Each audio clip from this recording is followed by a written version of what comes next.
திருச்செந்தூர் அருள்மிகு சுப்பிரமணிய சுவாமி திருக்கோவிலில் ஆவணி திருவிழா கொடியேற்றத்துடன் கோலாகலமாக தொடங்கியது. முருகப்பெருமானின் அறுபடை வீடுகளில் இரண்டாம் படை வீடான திருச்செந்தூர் அருள்மிகு சுப்பிரமணிய சுவாமி திருக்கோவிலில் நடைபெறக்கூடிய முக்கிய திருவிழாக்களில் ஒன்றான ஆவணி திருவிழா இன்று கொடியேற்றத்துடன் கோலாகலமாக தொடங்கியது.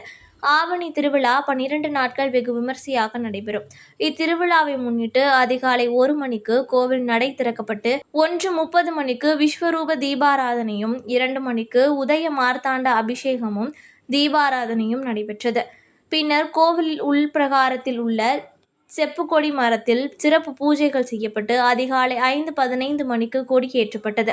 இதனையடுத்து கொடிமரத்திற்கு பால், பன்னீர், சந்தனம், விபூதி, மஞ்சள், பஞ்சாமிர்தம் உள்ளிட்ட 16 வகையான அபிஷேகங்கள் நடைபெற்றது.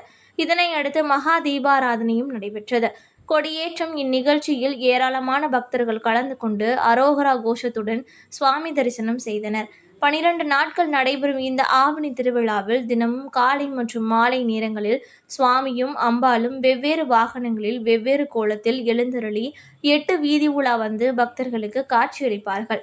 இத்திருவிழாவின் முக்கிய நிகழ்ச்சிகளான 28ஆம் தேதி 5ஆம் திருநாள் குடைவரை வாயில் தீபாராதனையும், 30ஆம் தேதி 7ஆம் திருநாளன்று சுவாமி சண்முகர் சிவப்பு சாத்தி கோலத்திலும், 31ஆம் தேதி 8ஆம் திருநாள் பச்சை சாத்தி கோலத்திலும் எழுந்தருளி பக்தர்களுக்கு காட்சியளிக்கும் நிகழ்ச்சி நடைபெறுகிறது. மேலும் சிகர நிகழ்ச்சியான தேரோட்டம் 10ஆம் திருநாள் செப்டம்பர் 2ஆம் தேதி நடைபெற இருக்கிறது. இத்திருவிழாவின் அனைத்து ஏற்பாடுகளையும் கோவில் இணை ஆணையர் ஞானசேகரன் மற்றும் அறங்காவலர் குழு தலைவர் அருள்முருகன் முன்னிலையில் கோவில் அறங்காவலர்கள், கோவில் பணியாளர்கள், மாவட்ட நிர்வாகம் சார்பிலும் செய்து வருகின்றனர்.